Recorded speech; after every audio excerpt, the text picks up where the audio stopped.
This tour traces Chopin's younger years in Poland, and then we see the adult Chopin emerge to his true musical genius in Paris. In the French capital, many of the buildings associated with Frédéric Chopin have disappeared, or they've been changed radically. So on this tour, we'll take you to the meaningful Chopin sites so that you can get a feeling for how he lived and worked in Paris, and where he found fame. First, we'll see two very significant sites on an island in the middle of the Seine River.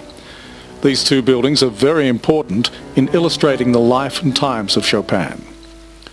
The young, frail Polish émigré who fled from Russian occupation of his homeland to establish himself as a Polish patriot through his music as he lived the rest of his life in exile. The Hotel Lambert, or Hotel Lambert, became very familiar and a very comfortable mansion for Chopin to visit. This luxurious home was once the residence of the famous French writer Voltaire and his mistress. But by the time Chopin emerged in Paris, it was owned by the head of a Polish royal family, a major patriotic leader after the Warsaw Uprising against the occupying Russians, and a founder of the Polish Literary Society in Paris, Prince Czartoryski. As Chopin's musical reputation spread, he was soon adopted by the prince and his family and became a frequent visitor to Hotel Lambert, where he played for the family and friends on Monday evenings, and also at balls staged at the home to raise funds for Polish refugees. Viewing the home from the side of the Seine allows us to picture what a sanctuary from outside stresses that this beautiful mansion must have become for the young Chopin.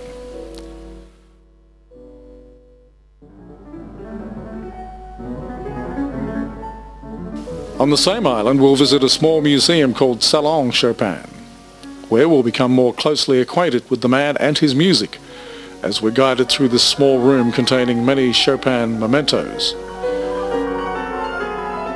In the same building, which is the Polish Library of Paris, is another room dedicated to Chopin's good friend, the famous Polish poet Adam Mickiewicz. Our next stop in tracing Chopin through Paris will be locating the site of his original lodgings in Paris. Of course, when he arrived in the city in September 1831, aged just 21, Paris was much smaller, with just 1 million inhabitants.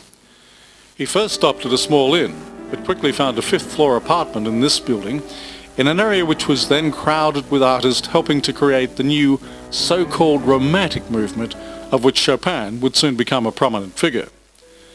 From his top-floor balcony, he described the wide view of Paris, remarking that his friends envied his panorama of Paris, but not the many stairs that he had to climb to enjoy it.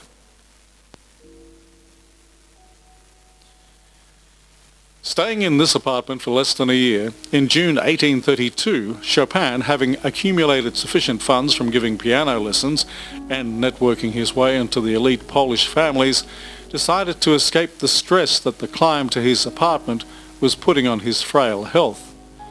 He moved to this building in a quiet, narrow street just around the corner and on a lower level, on the first floor.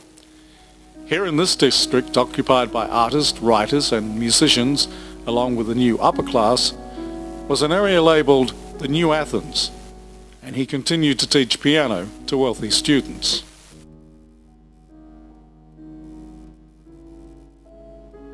The next Chopin site on our tour is very much associated with the Malianis. Manuel Maliani was the Spanish consul in Paris, and his wife was Charlotte. The couple were close friends of Chopin. In fact, it was at a reception given by Charlotte Maliani in April 1838 when novelist Aurore Dupin Dudevant, better known by her English pseudonym of George Sand, was staying with the Malianis that Chopin and her became strongly attracted to each other. And this is where the Malianis were living in 1842, when Charlotte suggested to the pair that they should take apartments in this complex. It became home in Paris to the pair for the rest of their entangled relationship. They lived in separate apartments just across the courtyard from each other. Apart from the main entrance having been changed from the main street to the side street, inside the luxurious enclave is little changed from 1842. It was also where Chopin composed, taught prepared for his rare public appearances, and was nourished by the company of good friends and fellow musicians. The area in which Chopin and Sand now lived acquired the same artistic name of the district where Chopin had lived when he first arrived in Paris. It was called the New Athens. It included a mansion named after its owners, the painter Ari Scheffer and his nephew, as Hotel Scheffer-Renan. Today, it is Le Musée de la Vie Romantique. It's here we'll visit the museum which became a shrine to George Sand and where she and Chopin used to visit from their nearby apartments.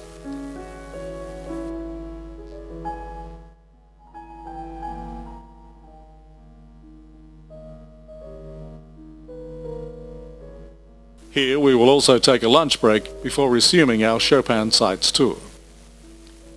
Our next stop in tracing Chopin's time in Paris is Place Vendôme and this building, where Chopin's long years of frail health finally ended his life at the age of just 39.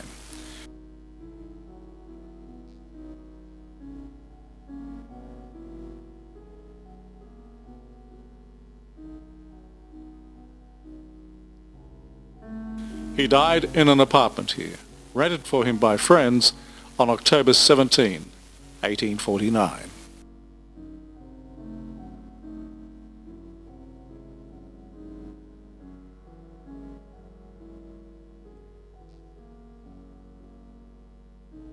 A crowd of somewhere between 3,000 and 4,000 people attended Chopin's funeral service at the massive Madeleine Church in Paris on October 30, and at which Mozart's Requiem was sung. The funeral procession then marched on foot to Père Lachaise Cemetery.